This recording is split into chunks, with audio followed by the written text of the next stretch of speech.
அருள்மிகு பாம்பன் சுவாமிகளுடைய திருவடிகளை வணங்கிக் கொண்டு அவர் அருள் பெற்ற சுப்பிரமணியதாசர் உள்ளிட்ட அடியார் பெருமக்களாகிய உங்கள் அனைவர் திருவடிகளையும் வணங்கிக் கொண்டு இன்றைய நாள் சிந்தனையை தொடங்குகின்றேன். தொடர்ந்து சகராலய ரகசியம் அனுபவமாகின்ற வகையில் இந்த இடத்தில் நாம் அமைந்திருக்கின்றோம். சென்ற பங்குனி உத்திர உபதேசத்தை தொடர்ந்து சுவாமிகளுடைய அடிப்படை கொள்கையான அத்தியாசிரம, சுத்தாத்வைத, வைதிக, சைவ சித்தாந்தம் என்பதை பற்றி அனுபவபூர்வமாகவும் ஒரு சில வரலாற்று அடிப்படையிலும் நாம் சிலவற்றை சிந்தித்து வருகின்றோம். சகராலய ரகசியத்தில் மனம் என்ற ஒன்றை அடிப்படையாக கொண்டு பிறப்பு இறப்பு தொடங்கி பெரிய அனுபவமான இருமையின் ஒருமை வரை நமக்கு அமைவதை மனமே ஜனனமும் மரணமும் என்று சுவாமிகள் அமைக்கின்ற கொண்ட இரண்டாம் காண்டத்து பாடலில் நாம் அனுபவித்து வருகின்றோம். அதனுடைய விரிவாகத்தான் மற்ற விழா பங்குனி உத்திர உபதேசத்தை நாம் இணைத்து சிந்தித்தோம். அதிலே பாம்பன் சுவாமிகளுக்கு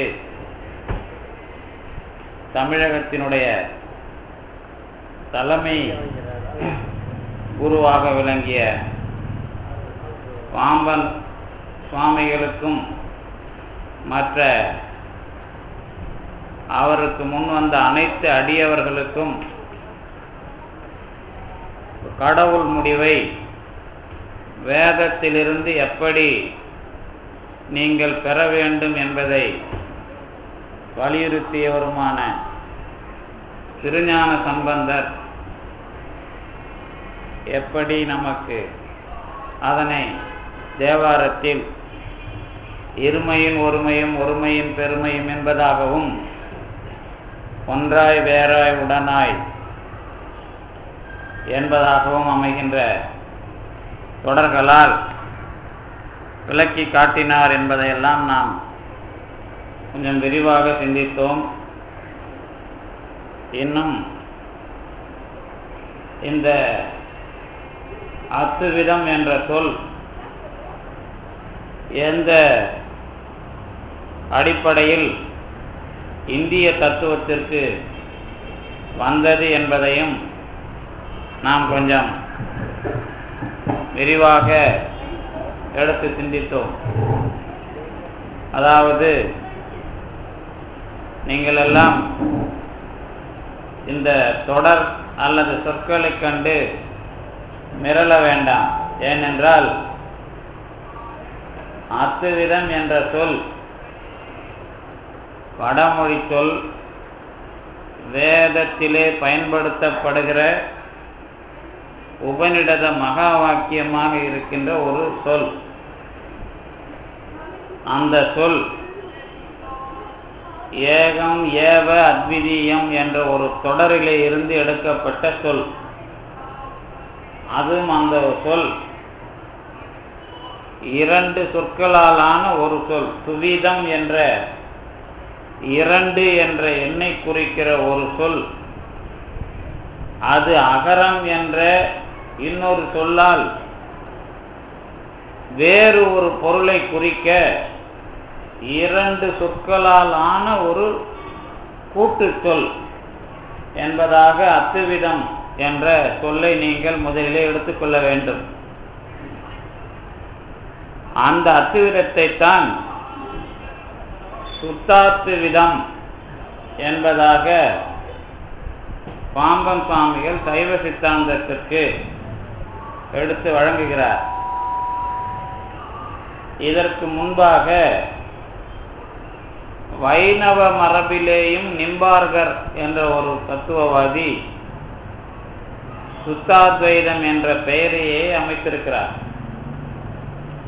அதற்கு பிறகு நமக்கு நீலகண்ட சிவாச்சாரியாரும் சைவ மரபிற்கு சுத்தாத்வைதம் என்பதை பயன்படுத்தியிருக்கிறார். அந்த சுத்தம் எப்படிப்பட்டது என்பதை சிவஞான முனிவர் மெய்கண்டாருடைய சிவஞான போதத்தில் விரிவாக எழுதுகிறார். ஆனால் இந்த சுத்தாத்வைதம் என்ற சொல் ஏதோ நீங்கள் உங்களுக்காக என்று தனி விளக்கமாக அமைத்துக் கொள்ளுவதற்கு உரிய சொல் அல்ல. அது எப்படிப்பட்ட வரலாற்றை உடன் கொண்டது என்பதை நீங்கள் விளங்கிக் கொள்ள வேண்டும் என்பதற்காகத்தான் அது ஒரு வைதிக சார்ந்த அனுபவத்தையும் முடிவாக சொல்லுவது என்று நீங்கள் சொல்ல வேண்டும் என்று பாம்பன் சுவாமிகள் சொன்னார். அதிலே ஒரு குறிப்பு என்ன என்றால், வேதத்திலே இருந்து நாங்கள் எங்களுடைய தனிப்பட்ட கொள்கையாக இப்படி புரிந்து கொண்டோம் என்று நீங்கள் சொல்லாமல், வேதத்தையும் இப்படி புரிந்து கொள்ளுங்கள் அல்லது வேதத்தினுடைய முடிவும் இதுதான் என்று சொல்லுங்கள் என்பதாக திருஞான சம்பந்தர் சொன்னதை அதிலே ஒத்துக்கொள்ளாமல் நடந்த வேறான விவாதங்களை எல்லாம் எடுத்து உடன்பாடான விளக்கங்களை எடுத்து காட்டி அது வைதிக சைவ சித்தாந்தம் என்று வேத மரபு தொடங்கி நம்முடைய பாம்பன் சுவாமிகள் அமைக்கிறார். அதிலே ஒரு குறிப்பு கேள்வி வந்தது, வெறும் சிந்தனை ஆராய்ச்சி என்பதாக அது அமைகிறதா, தவம் யோகம் இது மாதிரி அமைகிறதா என்ற ஒரு கேள்வி வந்த பொழுது, இல்லை இல்லை, அது ஒரு மேலான ஒழுக்கத்தின் அடிப்படையில் வருவது என்பதாக பாம்பன் சுவாமிகள் அத்தியாச்சிரம சுத்தாத்வைத என்பதாக அமைத்து அதற்கு பிறகு வைதிக சைவ சித்தாந்தம் என்று அமைக்கிறார். இந்த சுத்தாத்வைதம் என்பது வைதிக மரபிலே வந்தாலும் கூட அதை வெறும் சுத்தாத்வைதம் என்று சொல்லாமல் அத்தியாச்சிரம சுத்தாத்வைதம் என்று சொல்ல வேண்டும் என்று அதிலே ஒரு இணைப்பை அமைக்கிறார். அதற்கு பிறகுதான் சைவ சித்தாந்தத்தை வைதிக சைவ சித்தாந்தம் என்றே நீங்கள் சொல்ல வேண்டும் என்பதாக பாம்பன் சுவாமிகள் சைவ சித்தாந்தத்தோடு வைதிகத்தை இணைக்கிறார். அதுல ஒரு காரணம் ஒன்று உண்டு, உங்களுக்கெல்லாம் தெரியும். பிலாசபி என்று சொன்னால் தத்துவம், சித்தாந்தம் என்பது தத்துவமா இல்லையா அப்படின்னு ஒரு கேள்வி வரும். இதெல்லாம் மற்ற இடங்கள்ல போய் இந்த முறையா பாடம் மாதிரி படிக்கிறவங்களுக்கு முதல்ல சொல்லி கொடுத்துருப்பாங்க. அதை உங்களுக்கும் நாம தெரிஞ்சுக்கிறதுக்காக தான் அதை இங்க இணைக்கிறேன். இந்த தத்துவத்தோட வேலை என்னன்னா, உலகத்தை பத்தியும் வாழற உயிர்கள் நம்மளை பத்தியும் கடவுளை பத்தியும் ஏதாவது உண்டு இல்லை ஏதாவது ஒன்று சொல்லணும். அப்படி இதுவரைக்கும் யார் யாரெல்லாம் என்னென்ன சொல்லிக்கிறாங்களோ அந்த முன்னாடி சொன்னவங்களுக்கெல்லாம் பேர் பரபக்கம் அப்படின்னு பேர், அல்லது பூர்வபட்சம் அப்படின்னு பேர்.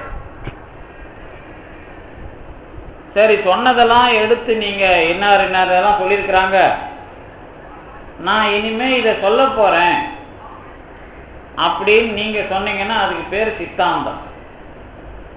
மற்றவர்கள்லாம் சொன்னது பூர்வபட்சம் அல்லது பரபக்கம். இதெல்லாம் சரியில்லை, நான் ஒன்னு இனிமே சொல்ல போறேன், இதான் சரியானதுன்னு நீங்க அவங்கள மறுத்து சொன்னீங்கன்னா அதுக்கு பேர் சித்தாந்தம். இந்த சித்தாந்தத்தை தான் நாங்க சுபக்ஷம், தன்னுடைய கொள்கை அல்லது சுபக்கம் அப்படின்னு நம்ம எழுதுறது. இதான் சித்தாந்தம் நாம பேர் வச்சோம். இது தவிர வேதாந்தம்னு உலகத்துல சொல்லிக்கிட்டு இருக்கிறாங்களே, இந்த சித்தாந்தனா என்ன, வேதாந்தனா என்ன அப்படின்னு உடனே உங்களுக்கு ஒரு கேள்வி வந்து நிற்கும். வேதாந்தம் சித்தாந்தம் ரெண்டும் வேற வேற அப்படின்னு சொல்லிட்டதுனாலதான் பாம்பன் சாமிகள் வைதீக சைவ சித்தாந்தம் அதை தெளிவா சொல்லணும்னு முடிவு பண்ணார். இந்த வேதாந்தம்னா என்னன்னு கேட்டீங்கன்னா, வேதத்தை, வேதம் உங்களுக்கு தெரியும் என்னது, அது 4 வேதம்னு தெரியும். சாமவேதம், அப்புறம் ரிக்வேதம், அதர்வண வேதம், இதெல்லாம் நீங்க யசூர் வேதம், இதெல்லாம் உங்களுக்கு தெரியும், பேர் கேள்விப்பட்டிருப்பீங்க. இந்த ஒரு வேதத்துக்குள்ளேயே 4 பகுதி இருக்கும். மந்திரம், பிராமணம், ஆரண்யம், உபநிடதம் அப்படின்னு 4 பகுதி இருக்கும் ஒன்னொன்னுக்குள்ளேயும். இந்த மந்திரம், பிராமணம், ஆரண்யம், உபநிடதம்னா என்னன்னு கேட்டீங்கன்னா, இந்த மந்திரம் அல்லது ஸ்லோகமா இருக்கிறதெல்லாம் முதல் பகுதி. அது வேள்வி அல்லது நடைமுறை, என்னென்ன செய்முறை, இதெல்லாம் யாகம், இதெல்லாம் செய்யற முறையெல்லாம் பிராமணம். அதுல சந்தேகம் வந்தா அதை பத்தின ஆராய்ச்சிலாம் காட்டுல போய் ஆராய்ச்சி பண்ணாலும் சரி, அல்லது விரிவான ஆராய்ச்சி முனிவர்கள்ட்ட போய் பண்ணாலும் சரி, அதுக்கு பேர் ஆரண்யம். அதுல வந்த முடிவு அது வந்து உபநிடதம் அல்லது உபனிஷத் அப்படின்னு பேர். மந்திரம், பிராமணம், ஆரண்யம், உபநிடதம். வேதத்தினுடைய கடைசி பகுதிக்கு பேர் வேதாந்தம். வேதம் கூட்டல் அந்தம், அதான் வேதாந்தம். வேதத்தின் இறுதி பகுதினா உபநிடதம். இந்த உபநிடதத்தை ஏற்றுக்கிட்டு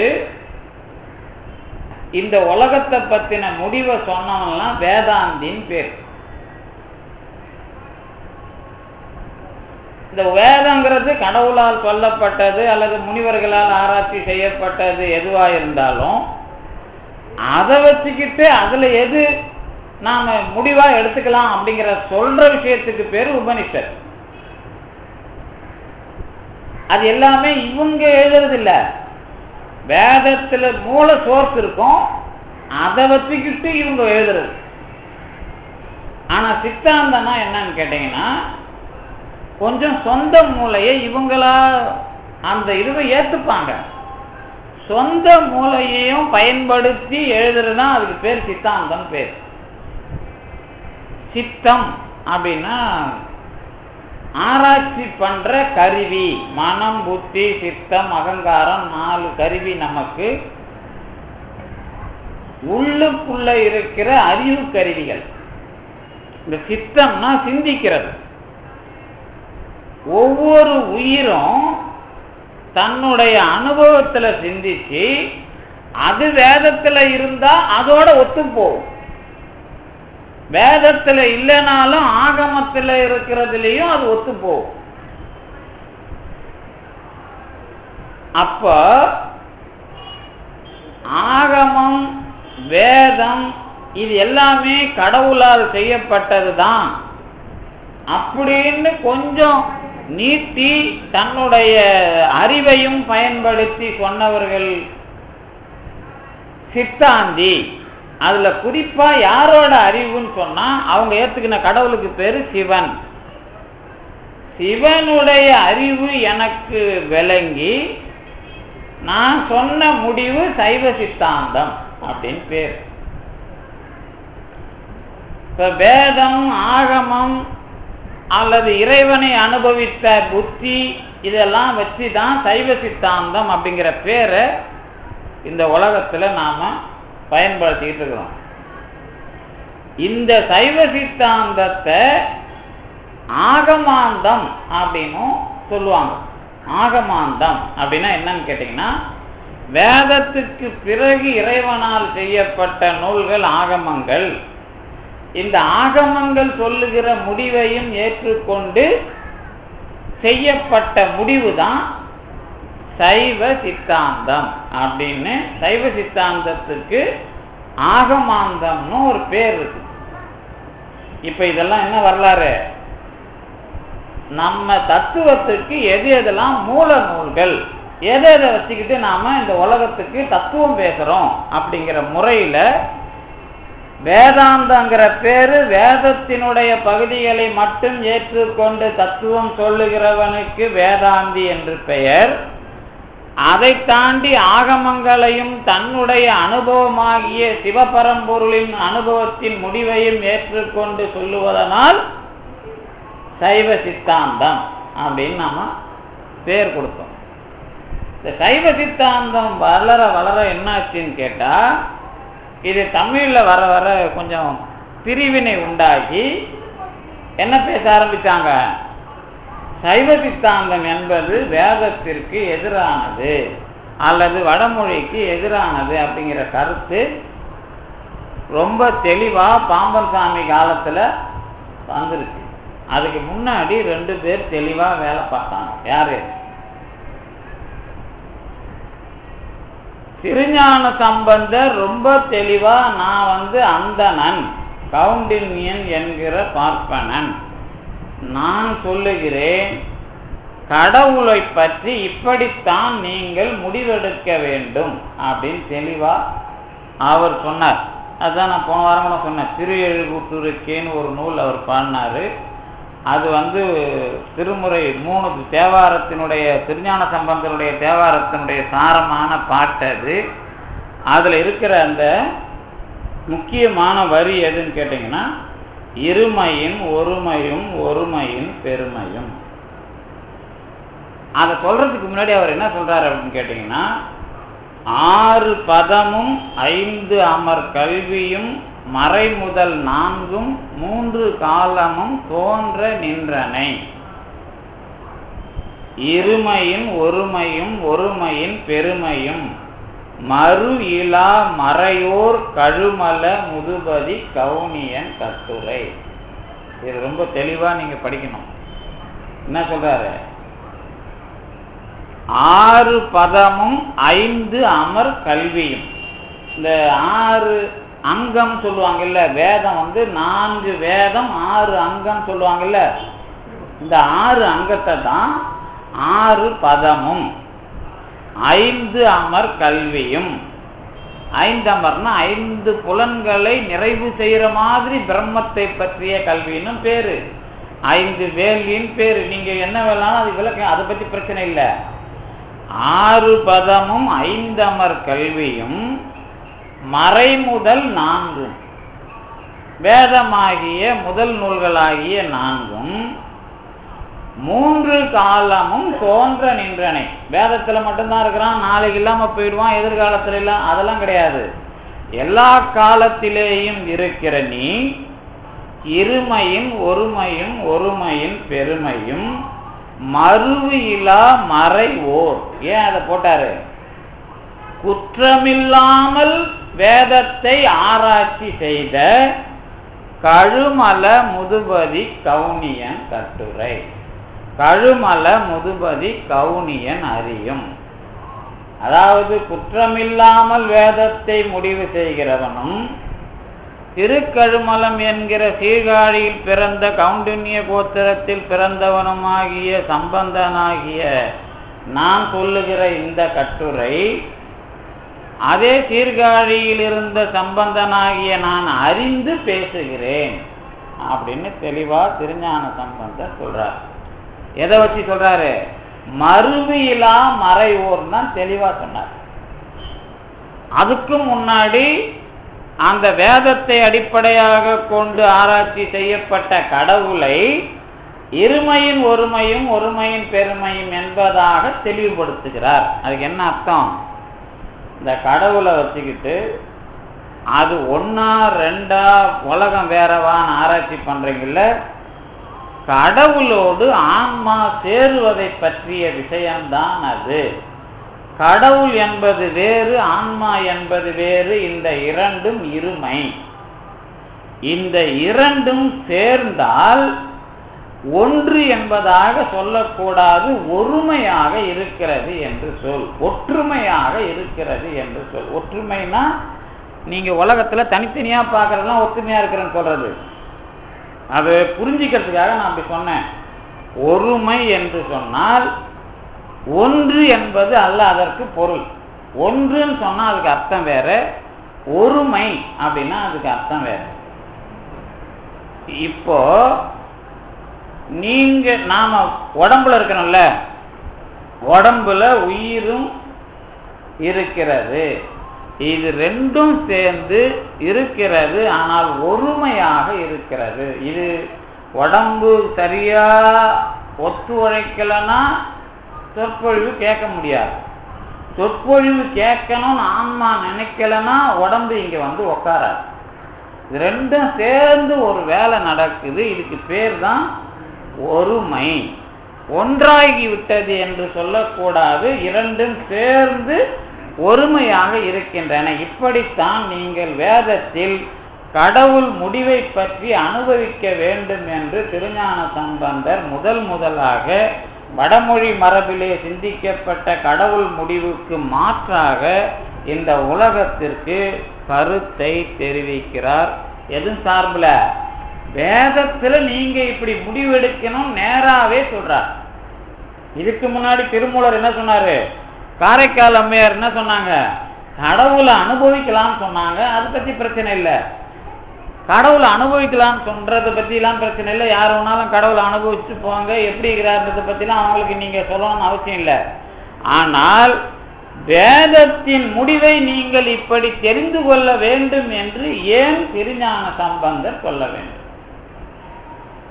அந்த கட்டத்துல சமணர்கள் தத்துவம் பேசுகிறார்கள், பௌத்தர்கள் தத்துவம் பேசுகிறார்கள், அவர்கள் கடவுள் இல்லை என்று பேசுகிறார்கள். இங்கே கடவுள் இருக்கிறது என்று வேதத்தை வைத்துக் கொண்டு சொல்லுகிறவன் கடவுளுக்கு அயலாக ஆன்மா இருந்து அனுபவிக்கிறது என்று சொல்லவில்லை. அந்த காலகட்டத்தில் முதலாக வேதத்திலே இருந்து உலகத்துக்கு தத்துவ கல்வியை தெளிவான முடிவாக அனுபவித்து சொன்ன முதல்வராக திருஞான சம்பந்தர் மட்டுமே வருகிறார். அதனாலதான் திருஞான சம்பந்தர் சொன்ன மெய்மொழி பொருள் தான் எனக்கு உபதேசம் என்று பின்னாளிலே வந்த ராமலிங்கரும், திருஞான சம்பந்தர் புராணம் வந்தால்தான் நான் உலகத்தில் பேசுவதற்கு ஆணை கிடைத்தது என்று நான் செல்லுவேன் என்பதாக சொன்ன பாம்பன் சுவாமிகளுக்கும் மூலவராக திருஞான சம்பந்தர் அமைகிறார்.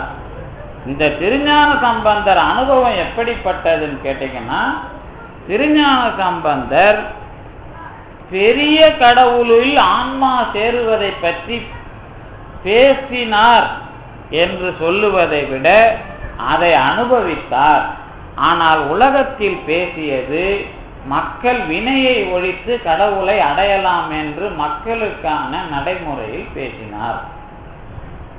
அவர் சென்று அடைந்தது அந்த பெரிய பரம்பொருளின் அனுபவம் என்பதை தெரிந்து கொண்ட ஒருவர் யார்? பின்னாளில் திருஞான சம்பந்தரை உலகத்திற்கு முருகனின் அவதாரம் என்று சொன்ன அருணகிரிநாதர்.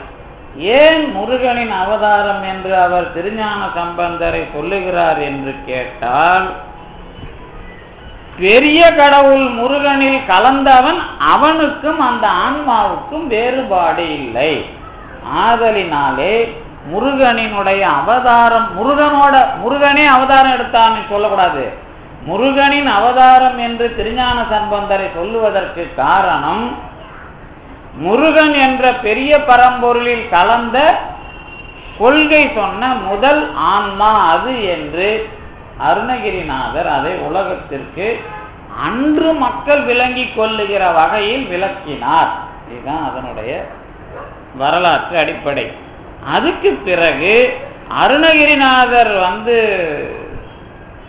முருகனுடைய அனுபவத்தில் அம்மா பொருள் என்பதாக அனுபவித்த அந்த அனுபவம் தான் சேயோன் ஒரு, அதாவது பெருவெளிக்கும் அப்பாலாய் உள்ள பொருள் அனுபவம் என்று அருணகிரிநாதர் பெற்றார் என்பதை பாம்பன் சுவாமிகள் நமக்கு காட்டி, அருணகிரிநாதரை சாட்சியாக வைத்துக் கொண்டுதான் பாம்பன் சுவாமிகள் சைவ சித்தாந்தத்திலேயே அருணகிரிநாதர் அனுபவத்தையும் இணைத்து திருஞான சம்பந்தர் அனுபவத்தின் உண்மையையும் விளக்கி கொள்கைக்கு ஒரு புதிய பெயரை இந்த உலகத்திற்கு வழங்குகிறார்.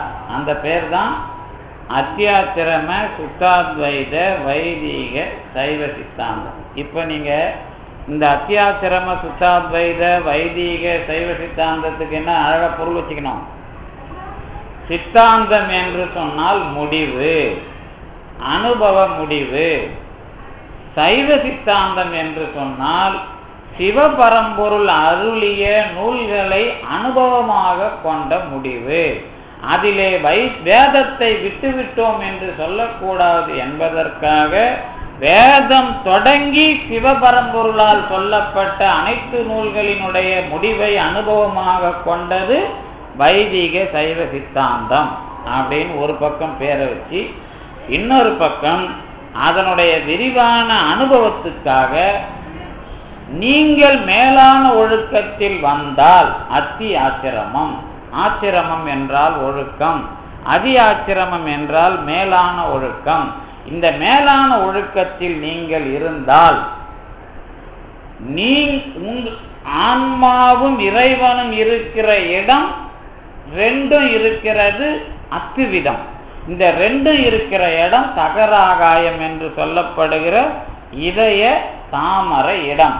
இந்த இடத்தில் ஆன்மா இருந்து கொண்டு நான் பெரியவன் என்று இந்த பிறப்பில் வேலை செய்கிறது.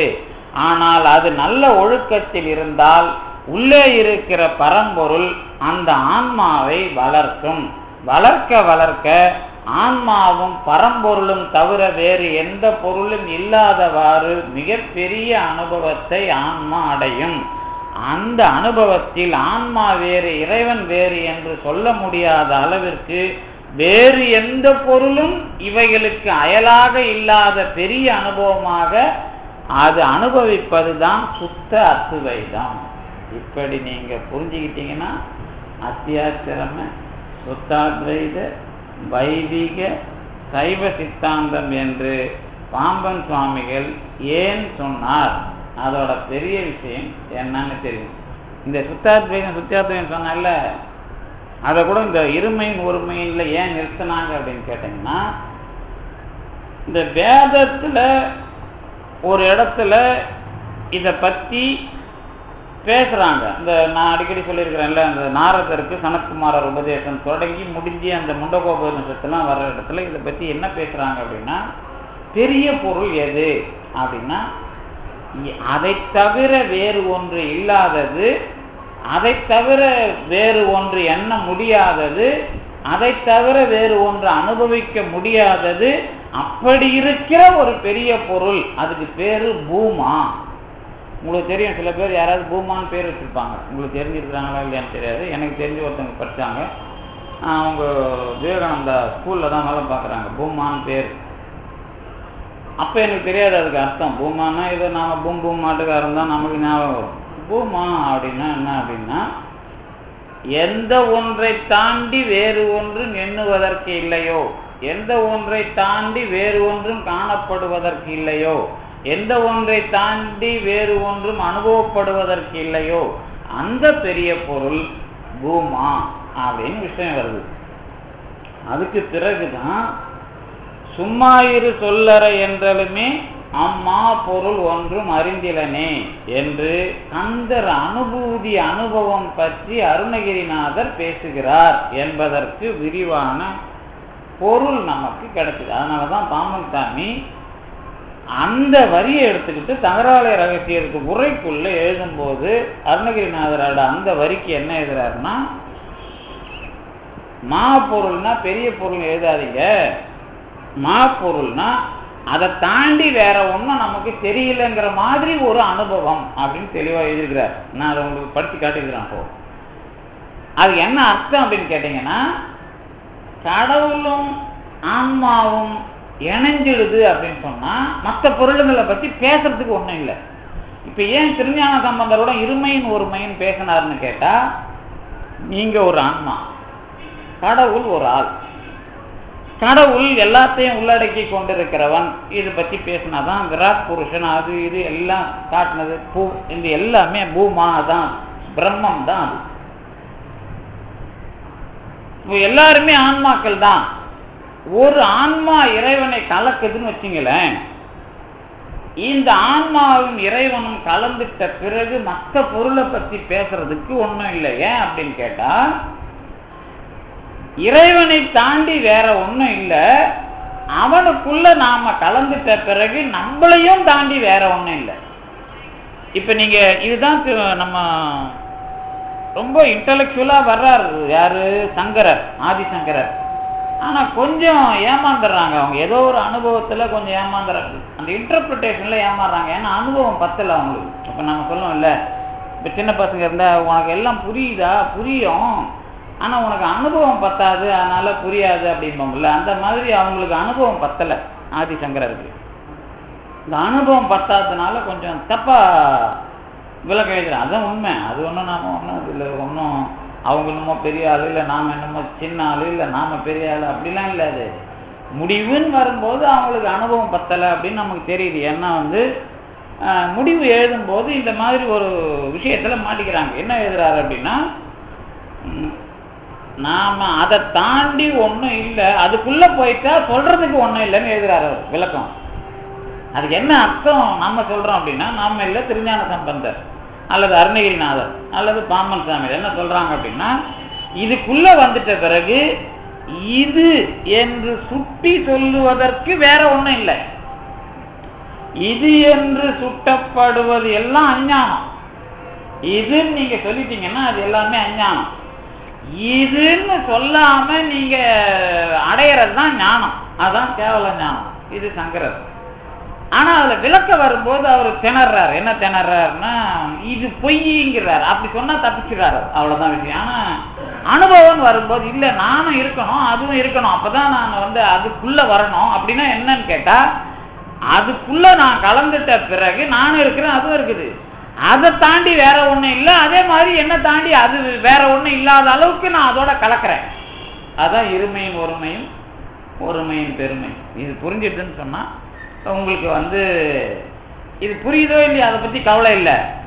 இது அனுபவிக்கிறதுனா என்ன அப்படிங்கிறப்பதான் அந்த சுத்தாத்வைதத்துக்குள்ளேயே நான் தகராலயத்தை சொன்னது.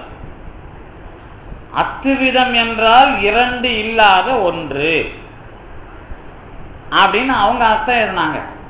சைவ சித்தாந்தம் என்ன எழுதிச்சு போன வாரம் நான் ரொம்ப விரிவா சொல்லிட்டேன். சைவ சித்தாந்தம் சிவஞான முனிவர், நம்ம திருஞான சம்பந்தர் தான் முதல்வர்.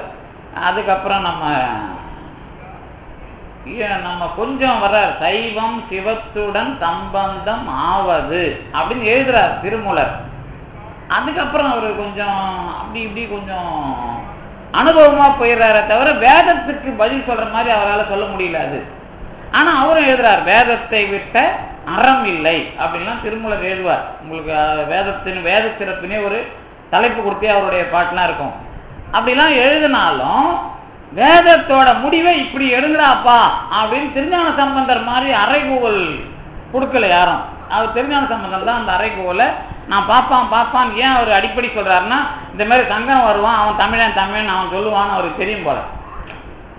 சங்கரர் பின்னாடி ஆதிசங்கரர் திருஞான சம்பந்தரை அவன் பார்ப்பான் இல்லப்பா அவன் தமிழன் அப்படின்றாருல்ல, அதுக்கு அர்த்தம் என்னன்னு புரியுது இல்லை உங்களுக்கு. அவர் நான் பார்ப்பாங்கிறார். பார்ப்பான்னு அவர் சொல்லிக்கிறதுக்கு அர்த்தம் ஏன் அப்படின்னா, மறுவிலா மறைவோர் கழுமல முதுபதி கவுண்டின்யன்.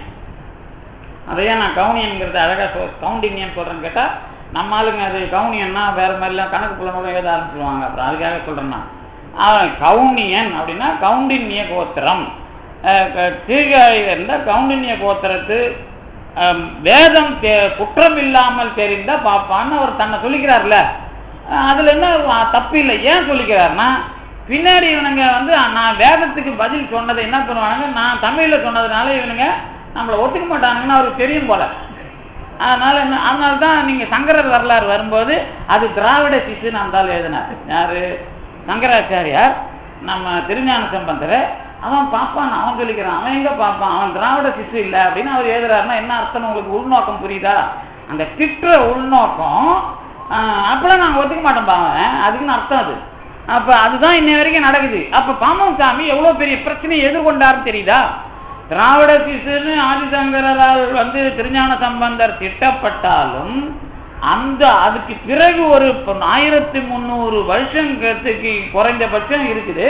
அப்ப பாம்பன் சாமி காலத்துல அது எவ்வளவு ஆலமரமா இருக்கும். நீங்க அங்க போறீங்க, சிவக சிந்தாமணிய படிச்சதுனால நீ ஏன்பா அதுல போய் படிச்சு கெட்டு போற? சேக்கிழார் பெரிய புராணம் எழுதுறதுக்கு முன்னாடி நடந்த விஷயம் அது. திருமுறை நிறைய இருக்குப்பா, நீ அதை படி அப்படின்னு சொல்லிட்டு சேக்கிழார் சொல்லிட்டு தான் மடை மாற்றி பெரிய புராணம் எழுதுறாரு. உடனே நீங்க எழுதுங்கன்றான், தில்லையில வச்சு படிக்கிறாரு. ஒரு வருஷம் எல்லாம் கேட்கறான். யார் கேட்டான்? குலோத்துங்க சோழன் கேட்கறான். அவனுக்கு முன்னாடி குலோத்துங்க ஆதித்த சோழன், இவங்கெல்லாம் ராஜராஜனுக்கு முன்னாடியே அது நடக்குது. அதுக்கப்புறம் இந்த விஷயம்லாம் வருது. வந்த பிறகு நம்ம ராஜேந்திர சோழன் வந்தாச்சு. வந்த பிறகு நம்ம ஒட்டக்கூத்தன் வரான். உங்களுக்கு தெரியும், வில்லன், அவன் ஒரு வில்லன் புலவர்கள்ல. ஒட்டக்கூத்தர் என்ன பண்றாருன்னா, இவங்க 3 பேருக்கும் உலா எழுதுறாரு. ராஜேந்திர சோழன், விக்ரம சோழன் உலா அதெல்லாம் எழுதுறாருல்ல, ராஜேந்திர சோழனுக்கெல்லாம் உலா எழுதுறாரு. மூவர் உலான்னு பேர் அதுக்கு. இது எதுக்கு சொல்ல வரேன்னு கேட்டீங்கன்னா, கடவுள் அனுபவத்துல சேக்கிழார் வரைக்கும் பெருசா இருந்தாச்சு. அதுக்கப்புறம் மன்னனை குஷி பட்டுறாங்க, குஜால் பட்டுறாங்களாம் இவங்க. இந்த உலாலாம் பார்த்தீங்கன்னா உங்களுக்கு தெரியும், இந்த பொம்பளைங்களை மட்டமா வச்சு பாடுறதுக்கு பேர் தான் உலான்னு உங்களுக்கு தெரியும். உலா இலக்கியம் படிக்கிறவங்கலாம் உங்களுக்கு தெரியும். உலா இலக்கியம், இந்த சிற்றிலக்கியம்லாம் வந்த பிறகு தமிழனோட அறிவு சுருங்கி போச்சுன்னு உங்களுக்கு தெரியும். ஏன்னா அதுக்கு பிறகுதான் நாயக்கர்கள் வராங்க. இந்த ராஜேந்திர சோழனுக்கு பிறகு நாயக்கர்கள், மதுரை நாயக்கன், வேலூர் நாயக்கன், அப்புறம் இந்த நாயக்கன் அந்த நாயக்கன் இவனுங்களுக்கு தமிழ் தெரியாது. இந்த பொம்பளை விஷயத்தை பேசி பேசி குஷிப்படுத்தி தான் பாடிக்கிட்டு. இது எப்போ ஒழிஞ்சுது அதுக்கப்புறம் கேட்டீங்கன்னா, நம்ம பாரதியார் காலத்துல அவர் தான் அதை ஒழிக்கிறார். சுதந்திர போராட்டத்துக்கு பிறகுதான் இந்த எட்டப்பனுக்கெல்லாம் அவர், எட்டப்பனா அந்த நாயக்க பரம்பரை தான். அதுக்கு வரைக்கும் அவரு இருந்தவர். எப்ப அந்த மன்னனை குஷிப்படுத்துறதுக்கு பொம்பளைங்களை அப்படி பேசி இப்படி பேசி காசு பண்றானுவோ, நான் இதை பண்ண மாட்டேன் அப்படின்னு அதுல டோட்டலா வெளியே வந்த ஒரே ஆள் முதல் பாரதியார். அதுக்கப்புறம் தான் நமக்கு கவிதை யுகம் மாறுது. பாரதிக்கு பிறகு இந்த நவீனத்துக்கு மாறுது. அதுக்கு முன்னாடி இந்த ஒட்டக்கூத்தர் காலத்திலே இந்த சில்லற வேலை ஆரம்பிச்சிருக்கு, இந்த புரோக்கர் வேலையை ஆரம்பிச்சிட்டாங்க. அப்ப என்ன அர்த்தம் அப்படின்னு கேட்டீங்கன்னா, ராஜ சோழன் வரைக்கும் திருமுறை பேசணும்னு நாம சொல்றோம். ஆனா உலாலாம் பேசி நீ பெரியம்பா, நீ ஏன்பா கடவுளை பத்தி பேசிட்டு இருக்கிற, அதெல்லாம் வந்துட்டான் போயிட்டு போகுது அப்படின்னு மாறி, அதுக்கப்புறம் வள்ளலாறு சொல்லி அதுக்கப்புறம் போய் அவரு கழிச்சு 100 வருஷம் வரைக்கும் இந்த மக்கள் திருந்தலைன்னா எவ்வளவு பெரிய வேலை பாம்பன் சாமி முன்னாடி நிக்குது அப்படின்னு பாருங்க. திருஞான சம்பந்தர் சொல்லி சுத்தமா திருந்தல. ஏன்னா அவர் சொன்னது எதுக்கு சொன்னாருன்னே சொல்லல. நீங்க அது எப்படிங்க உங்களுக்கு தெரியும் கேட்காதீங்க. அதுதான் நம்ம போன வருஷம் வரைக்கும் சைவ சித்தாந்தம் நடத்துற வாத்தியாருங்க வரைக்கும் அந்த தப்பு தானே பண்ணிக்கிறாங்க. அவரு ஒண்ணும் இல்லைங்க. சேக்கிழார் திருமுறை நம்பருக்கும் இடையீடு பெரிதாம் அன்றே அப்படின்னு சொல்லிட்டாரு. அதனால தமிழ் தான் பெருசு, வேதம் மட்டம் அப்படிங்கிறதுக்கு தான் பயன்படுத்துறாங்களே தவிர, திருஞான சம்பந்தர் தமிழ்ல பண்ணாருங்க, வேதம் மட்டங்க, நம்ம தமிழ் தாங்க பெருசுன்னு இந்த பாலிடிக்ஸுக்கு தான், இந்த அரசியலுக்கு தான் இதை பயன்படுத்தினாங்களே தவிர, இது அனுபவத்துல எதுக்கு வந்ததுங்கிற விஷயத்தையே மடமாக்கியாச்சு.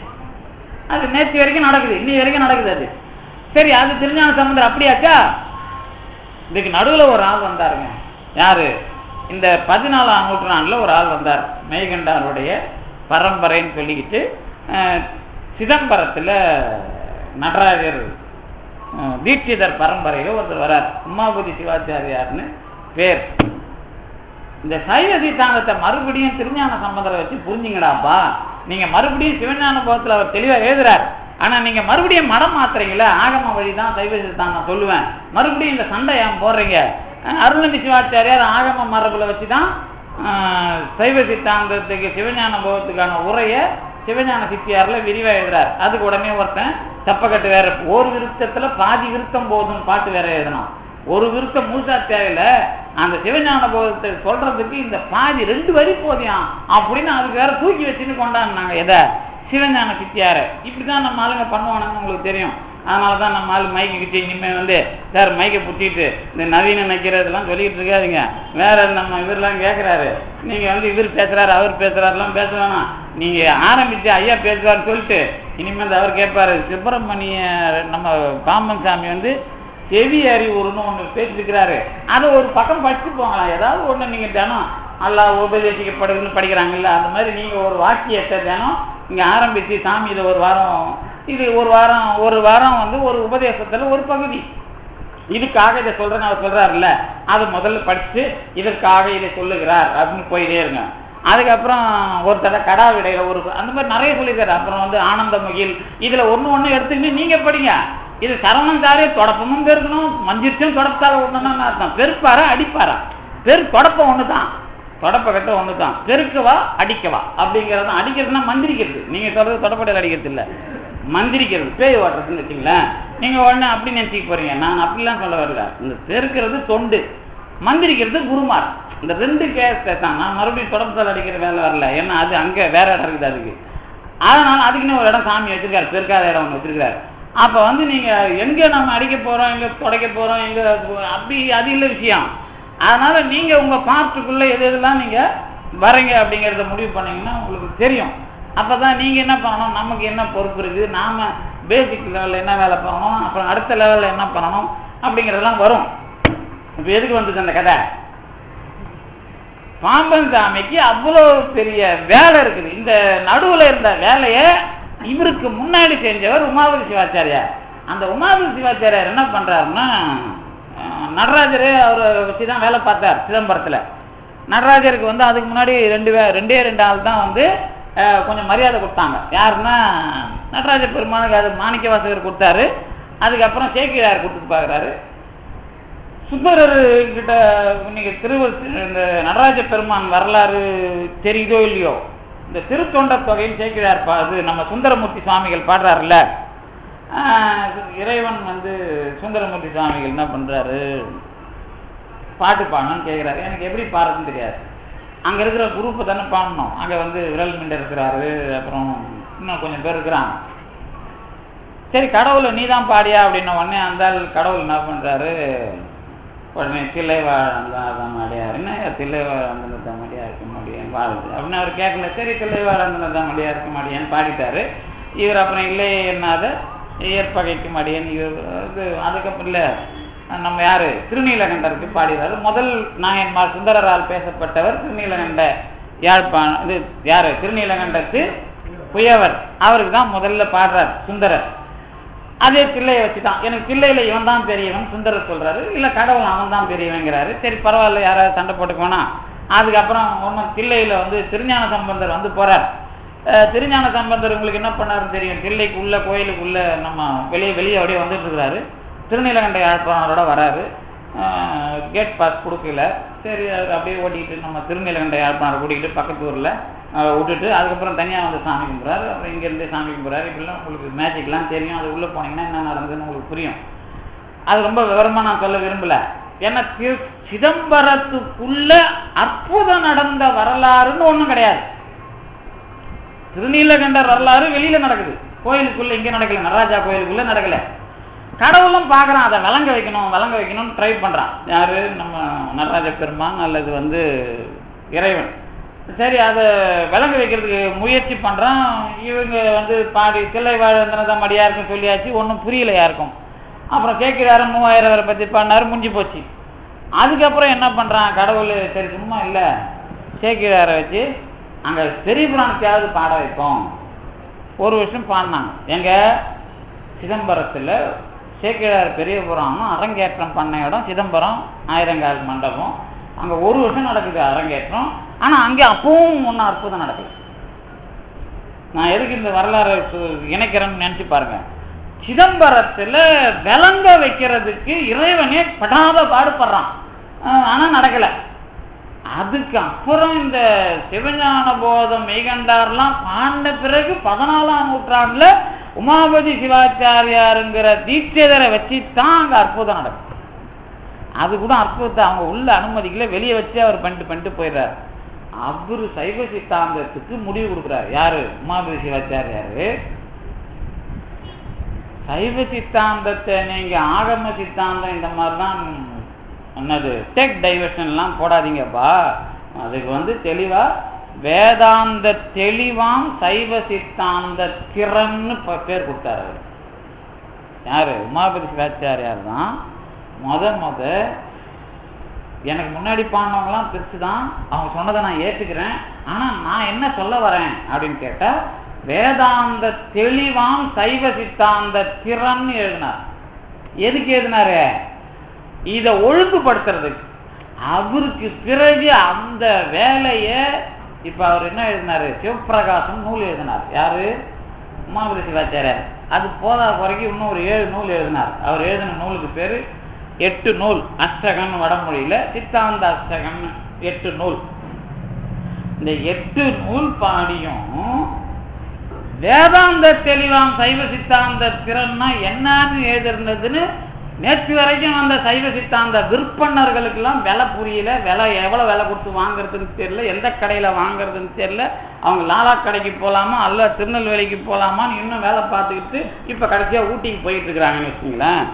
இப்ப என்ன நடக்குது அப்படின்னு கேட்டா, ஊட்டியில சைவ சித்தாந்த பெருமன்ற மாநாடு மகாகணபதி சதானந்தன் தலைமையில, அது என்னது அது பேர் என்ன, மறைமலையடிகளாரும் ஞானியாசாமியும் தோற்றுவிட்ட சைவ சித்தாந்த பெருமானம் எழுதி வச்சுட்டு இருக்காங்க. இன்னும் அதை நான் அப்புறம் பேசிக்கிறேன். இந்த விஷயம் என்ன அப்படின்னு கேட்டீங்கன்னா, இந்த சைவ சித்தாந்தத்தை உமாபதி சிவாச்சாரியார் கடவுளே சர்டிபிகேட் கொடுத்தா, இவன் தான் பாடினாதான் என் தேர் ஓடும் அப்படின்னு கடவுள் சொல்றான். இந்த சிதம்பரத்துல நடராஜ பெருமானுடைய அனுபவத்துல வந்த உமாபதி சிவாச்சாரியார் பாடின சிவப்பிரகாசம் ஏன் வேதாந்த தெளிவுன்னு எழுதினார். சரி, எழுதுனது போட்டோம். அதுக்குள்ள எழுதிட்டு போனார்ல, அவர் எந்த மாதிரி எழுதிட்டு போனார்னா, சிவஞான போதம் மெத்தட்லயே வேதாந்த தெளிவாக சைவ சித்தாந்தத்தை எப்படி புரிஞ்சுக்கணும் தெளிவா எழுதிட்டு போனார் சார். முடிஞ்சு போச்சா? இப்ப என்ன பிரச்சனை உங்களுக்கு? அவர் அந்த மாதிரி யாரும் புரிஞ்சிக்கல, ரைட், முடிஞ்சு போச்சு.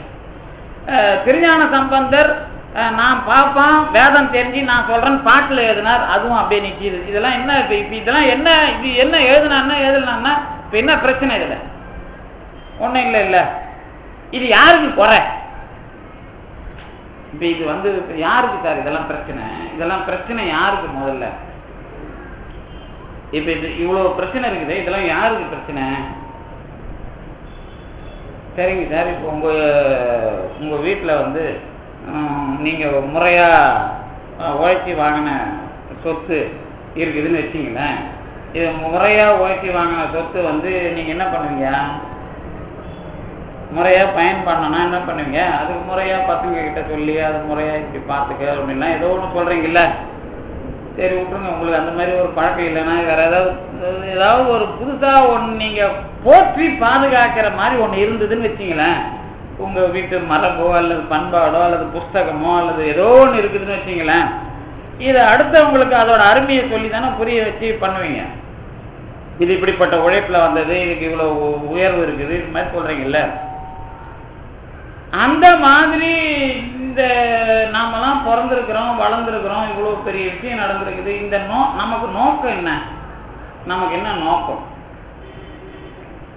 என்ன நோக்கம்? நம்ம என்ன சார் நோக்கம்? ஒரு நோக்கம் இல்லையா? நம்ம கிராமங்கள்ல மார்கழி மாசம் ஆனா ஊதிக்கு ஒருத்தன் வருவான். காலையில கம்பளி போட்டுக்கணும், கம்பளி டிங்கு டிங்குன்னு மணி எடுத்துக்கினே இல்லை ஒரு ஊது ஒன்று என்ன கொம்பு ஊதிங்க வருவான்ல ஒருத்தன். நீங்கள் கேள்வி பார்த்துருக்கீங்களா கிராமங்கள்ல? அவனுக்கு பேர் நோக்கம்னு பேர், நோக்கம்பாங்க. அதுக்கு முன்னாடி கம்மாளர், அவங்க தான் கம்பளி போட்டணும், கம்பளி கடையன். இதெல்லாம் வேதத்துல இருந்து அந்த கோலத்துல இருந்து தத்துவம் சொன்னவங்க. அவங்க தான் ஊரா சுத்தணும், அவங்க தான் அஜிதா அப்படின்லாம் தொடக்க காலத்துல, இதெல்லாம் வேத காலத்துல இந்த பேர் அவங்களுக்கு. இப்போ நோக்கம் நமக்கு தெரியுமா தெரியாதா? இந்த வாழ்க்கையில நாம இருக்கிறோம், நமக்கு நோக்கம் தெரியுமா தெரியாதா? நோக்கம் தெரியுது சார், ஏதோ வந்தோம் போனோம் எல்லாம் நம்ம கேட்டுதான் போறோம். நம்ம நோக்கம் என்னவா இருக்க முடியும்? என்ன, நான் ஊர் சொத்தை பிளாட் போட்டு வித்துனுக்கிறோம், அவனை ஏமாத்தத்துல நான் மாட்டிக்காம இருக்கணும்னு நிறைய பேர் சாமி கும்பிட்டு போவான். இல்லை நான் ஏமாறாத இருக்கணும்னா சாமி கும்பிட்டு போவோம், 2 பேரும் சாமி கும்பிட்டு போவோம், அதில் ஒன்றும் நமக்கு பிரச்சனை இல்லை. ஏமாத்துறவனும் சாமி கும்பிட்டு போவோம், ஏமாத்துறன்னு சொல்லிட்டு சாமி கும்பிடுவோம். ஏமாறுறேன் அப்படின்னு தெரிஞ்சவன் சாமி ஏமாறுறன்னு போக மாட்டான். நல்லபடியாக ஏமாறுறவன் எப்பவுமே ஏமாறுறன்னு தெரியாதுல்ல நிறைய பேருக்கு.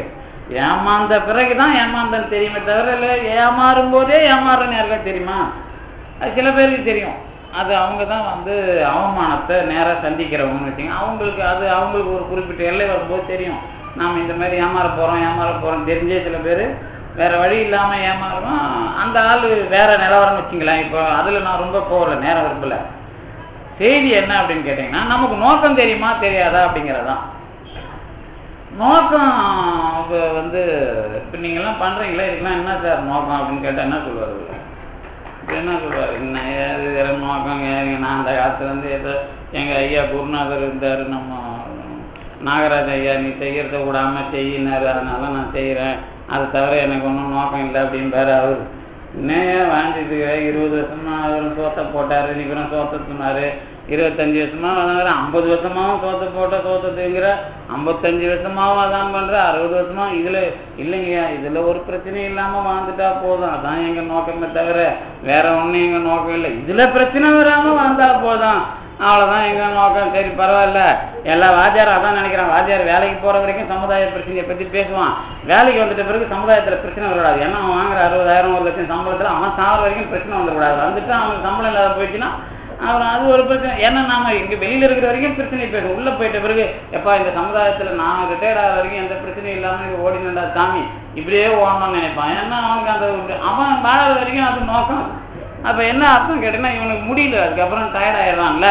அந்த மாதிரி இல்லாமல் அப்போ இப்படி வச்சிங்களேன். இப்போ நம்ம ஆளுங்க வந்து அன்னதானம்னு ஒன்று, சரிங்க சார் இதோ இப்போ வந்தார், அவர் வந்து அன்னதானத்துக்கு காசு கொடுத்தாரு, ஓகே அன்னதானம் போட்டிங்க, சரிங்க சார். அன்னதானம் போகிறதுனா என்ன? ஏன் அன்னதானத்துக்கு காசு எப்படி வாங்குறீங்க? இப்போ சிஸ்டம் இப்போ எல்லா இடத்துலையும் அன்னதானம் நடக்குது. எனக்கு தெரிஞ்ச அன்னதானம் ஒரு முறையில் நடக்க மாட்டேங்குது. என்ன முறையில் நடக்குதுன்னா, நேராக அன்னதானம் வந்து ஒரு எல்லாரும் சாப்பாட்டுக்கு காசு கொடுக்குற மாதிரி கூலிக்கு வேலைக்கு ஆளும் காசு கொடுத்தாருன்னா அன்னதானத்துக்கு காசு வாங்குறோம், அங்கே வேலை செய்யறவங்களும் காசு கொடுத்துட்டு அன்னதானம் பண்ணிட்டு போக வேண்டியதானே. சரி விடுங்க, சாப்பாடு அரிசி வாங்கிறதுக்கு மிளகா புளி கத்திரிக்காய் வாங்கிறதுக்கு ஒரு ஆட்டை காசு வாங்கிக்கிறது, நான் தலைவர்னு காசை கலெக்ஷன் பண்ண வேண்டியது, சர்வ் பண்ணுறதுக்கு இன்னொரு ஆளை வச்சுக்க வேண்டியது. இதில் யாருக்கு புண்ணியம் போகும்? சர்வ் பண்ண வாங்கிடுவாங்க, அதே எப்படி கொடுத்துருவாங்க? யாருக்கு புண்ணியம் போகும்? கணக்கு பண்ணி பாருங்க. இது ஒரு நோக்கம், அதாவது நோக்கத்தை பண்ற ஆராய்ச்சியில் இது ஒரு விஷயம் இருக்குது. யாருக்கு புண்ணியம் போகும்? 3 பேர் இருக்கிறான். அதில் ஒரு புரோக்கர்னா நடுவில் காசு வாங்கி கொடுக்குறோம், நல்லவன் தான், காசுக்கு ஆசைப்பட மாட்டான், வாங்கி இதை செலவு பண்ற ஒரு ஏஜென்ட். ஓ அப்படி சொல்லணுமோ, ஏஜென்ட், எல்ஐசி ஏஜென்ட்னு ஏமாத்துவான் பாரு. வேலை கொடுக்குறோம், எல்ஐசி ஏஜென்ட்னு அங்கங்கே ஒட்டியிருப்பான், அடிமை வேலைக்கு. அது வரும் ஒரு மட்டமான வேலை இருக்காது. அப்புறம் அந்த மாதிரி ஏமாத்துற மாதிரி ஒரு ஏஜென்ட்னு ஒன்று போட்டுட்டு இவங்க நடுவில் காசை வாங்கி கொடுப்பாங்க. இவங்க யார் காசு வாங்கி கொடுக்குறதுக்கு? எனக்கு ஒன்றும் புரியல. அது ஏன் அங்கே போய் காசை கொடுத்து நான் போகணும்? ஏன் இங்கே போடணுங்கிறதுனால தானே அது. சரி பரவாயில்ல, அவர்கிட்ட காசு கொடுங்க, ரைட்டு. காசை கொடுத்தவன் ஒரு 5 பேர் 10 பேர் காசு கொடுக்குறான் சார். புளிக்கு ஒரு ஆள், மிளகாய்க்கு ஒரு ஆள், சரிண்ணா காய்கறிக்கு ஒரு ஆள், அப்புறம் வந்து எல்லாத்துக்கும் ஒரு ஆள் கொடுக்குறான் சார். இதை வாங்கி கொடுத்தவன் ஒரு ஆள். இந்த வாங்கி கொடுக்குறவன் நாட்டில் தண்ணி ஊறாமல் இருந்தால் சரி, தேனை நக்கணும். தேன் என்ன அடை சொல்லுவாங்க?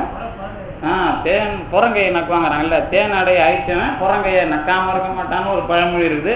அந்த மாதிரி நாட்டில் தண்ணி ஊறலைன்னா பரவாயில்ல, நமக்கு ஒன்றும் அதில் பிரச்சனை இல்லை. சரி, தண்ணி ஊறதுக்கு பதிலாக நம்ம தான் வேறு மாதிரி அதை புகழுங்கிற போதையில் மிதப்போம்.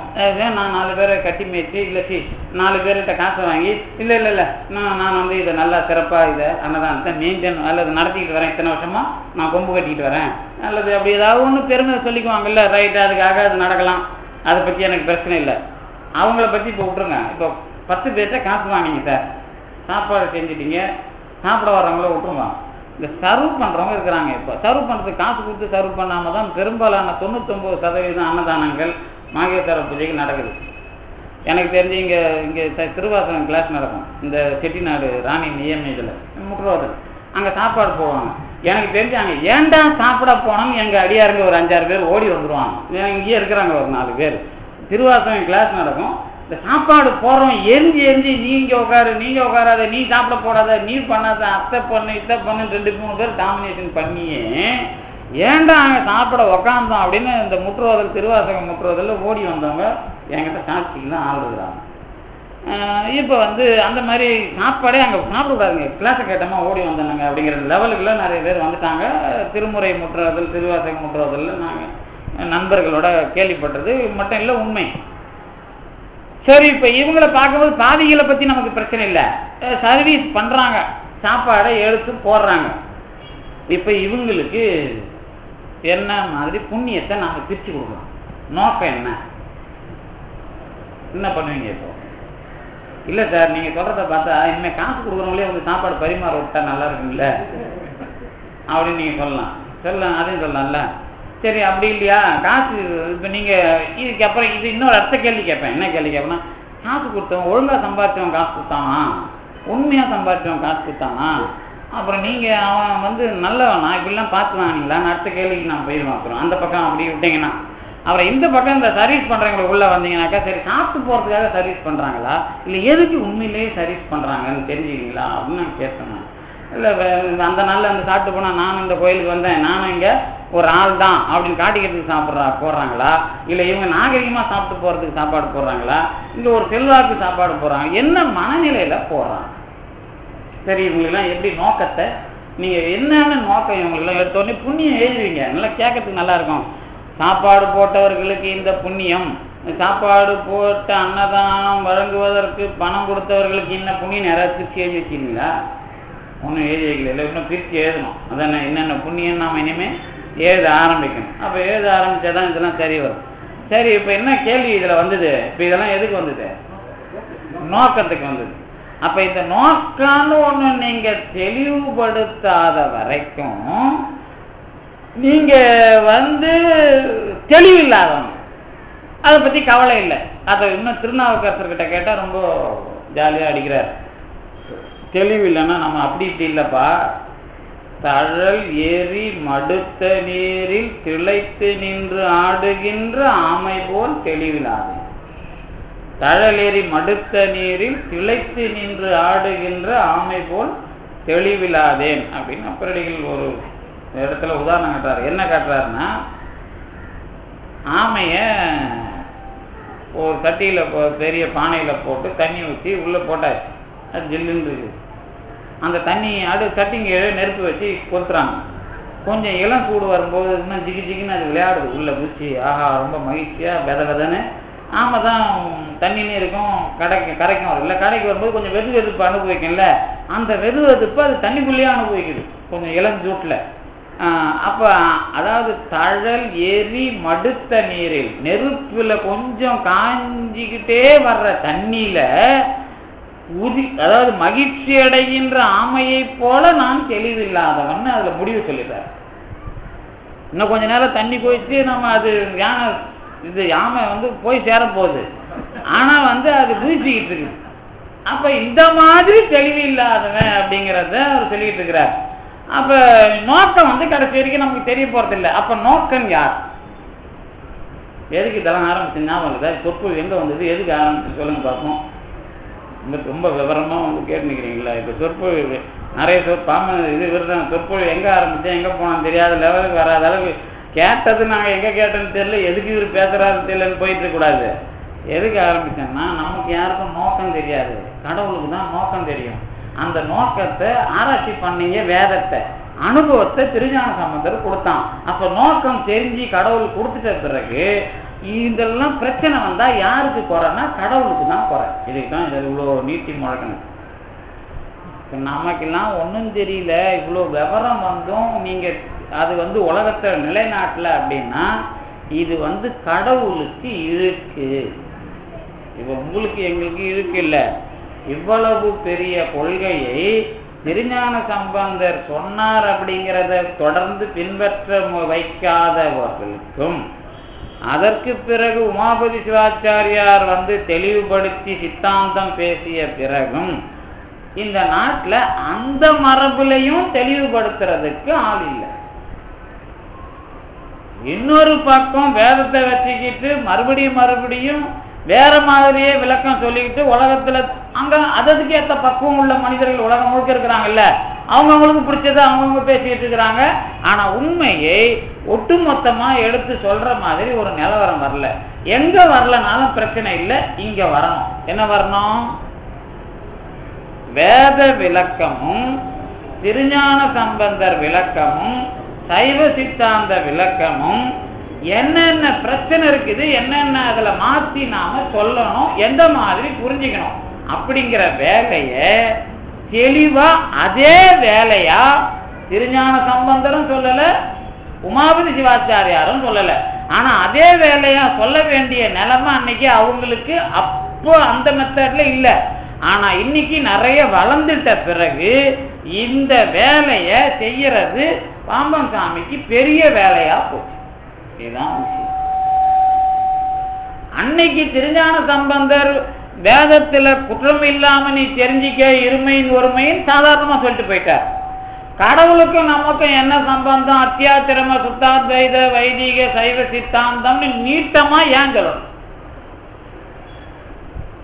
நடுவுல திருஞான சம்பந்தர் கொஞ்சம் விளக்கமும் கொடுக்கிறார். ஒன்றாய் வேறாய் உடனாய் இதுதான் அத்விதம்னு விளக்கம் கொடுக்கிறார். அதுக்கு பிறகு சைவ சித்தாந்தம் வந்த பிறகு நம்ம உமாபதி சிவாச்சாரியார் வேதாந்த தெளிவாகவும் இதை நீங்க சொல்லணும், அதையும் இதையும் பிரிக்க கூடாது. அப்ப ஏன்னா கடவுள் அனுபவம் வந்துட்ட பிறகு நாம முரண்படாம இதுக்குள்ள எப்படியாவது மக்களை இணைக்கணும் அப்படின்னு உமாபதி சிவம் பேசுறார். அதுக்கு பிறகு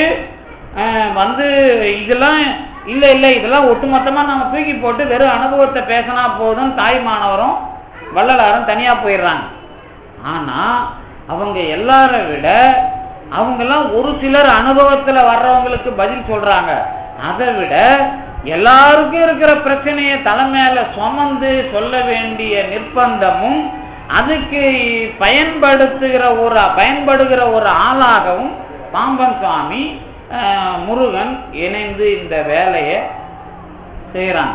அப்படி செஞ்சு நமக்கு கிடைச்ச நூல் அப்படிங்கிறத விட உரைகள் இருக்குது இல்ல, பரிபூரணானந்த போதம், திருப்பா, இந்த தகராலய ரகசியம் உரை இருக்குல்ல, இந்த வேலையெல்லாம் ரொம்ப முக்கியமானது. ஏன் முக்கியமானதுன்னா அதுலதான் எல்லாத்துல இருந்தும் எடுத்து எழுதி இப்படிலாம் இங்க சொல்லியிருக்குது, இதெல்லாம் நீ தப்பா புரிஞ்சிக்காத அப்படிங்கிறதெல்லாம் சொன்னதோட கூட இன்னொன்னு என்ன பண்ணியிருக்காரு பாமன் சாமி, அது வேற இங்கிலீஷ்ல ஸ்டேட்மெண்ட்னு வேற நம்ம ஆளுங்க டிரான்ஸ்லேட் பண்ணி வச்சுக்கிறாங்க. எதுக்கு? அந்த செவியறிவு, அப்படித்தானே அதுக்கு அர்த்தம்.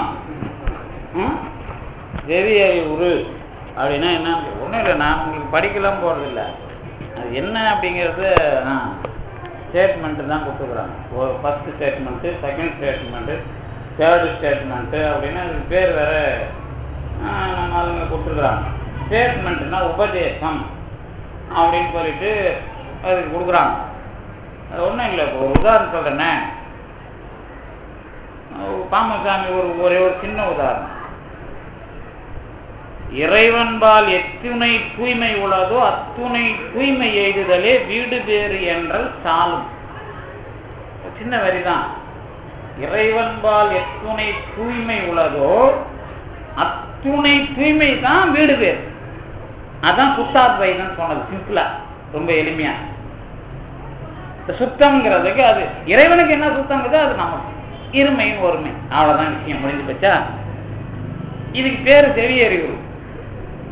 இதை நாம் படிச்சுட்டு இருக்கிற வேலை இல்லை. இப்ப நீங்க என்ன பண்ணணும்னு கேட்டா, நம்ம காது செவில்ல விடுற மாதிரி செவி அறிவுறுனா என்னன்னா, செவில்ல விடுற பட்டுன்னு ஒண்ணு விட்டு படுற அப்படின்னு சொல்ற மாதிரி நீங்க படிக்க வேண்டிய வேலை. நான் இல்லாட்டா நான் செவில்ல தான் விடுவேன். அறிவுறு அப்படின்னா செவில்ல விடு அப்படின்னு அர்த்தம்.